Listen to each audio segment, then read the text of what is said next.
In this video, in our Photoshop retouching series, we're going to be having a look at how you can retouch skin.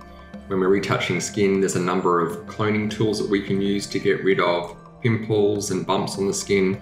You want to be careful with this. You don't want to push things too far. We'll be looking at how you can use the spot healing brush tool today and how you can use it in a non-destructive way, because every time we're trying to retouch something, we want to try and do it in a non-destructive way so we're not destroying the integrity of the original pixels. And when we work in a non-destructive workflow, we utilize our layers.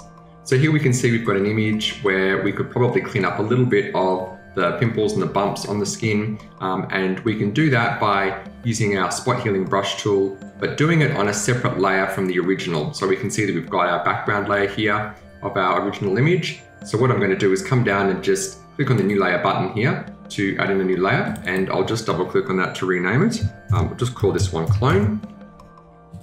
And I'm just going to come across and grab the spot healing brush tool, which we've got over here.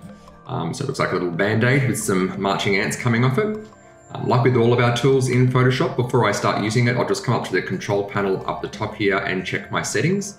So I want to make sure that the size of the brush, which is over here on the left-hand side, is slightly larger than some of the dots that I'm trying to cover up here. So I might just increase the size of this a little bit. I'll take it up to maybe 30 points, roughly 30 pixels. And then with the hardness, I want to bring that right down. The hardness is the sharpness of the edge. I don't want a really sharp edge. I want a soft airbrushed edge. So I'll take it almost down to 0 there.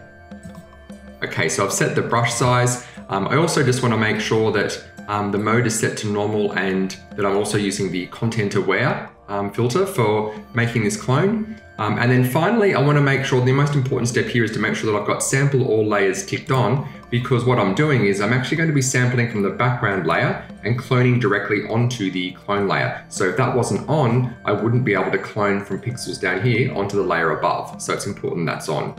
So basically what I'm going to be doing is, providing I've got that clone layer selected, I can now come across and start to clone out some of these pimples. I'll zoom in a little bit closer, just so I can see the skin a little bit better there. And I can just come in and just try a couple of these. Now, as you click and drag with it, you'll see a black paint sort of appear over the top of the spots. And we can see that as I'm doing that, it's getting rid of a lot of the dots. I'll get rid of this one over here and this one here.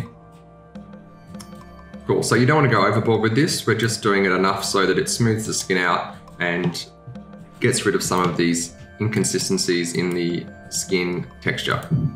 Cool, so once you've gone around and done that, you can always come back to your layers panel and just turn the clone layer on and off to see how far you've gone. And you always want to come back and zoom out a little bit on the image to make sure that you haven't taken it too far. We're always just checking how the overall image is looking. And yeah, just clicking around, getting rid of any of those bumps until we've taken it to a point where the skin's looking smoother, but it doesn't look like it's been photoshopped. And once we've gone in and gotten rid of some of these inconsistencies, then we're ready to move on to the next step, which is using our frequency separation.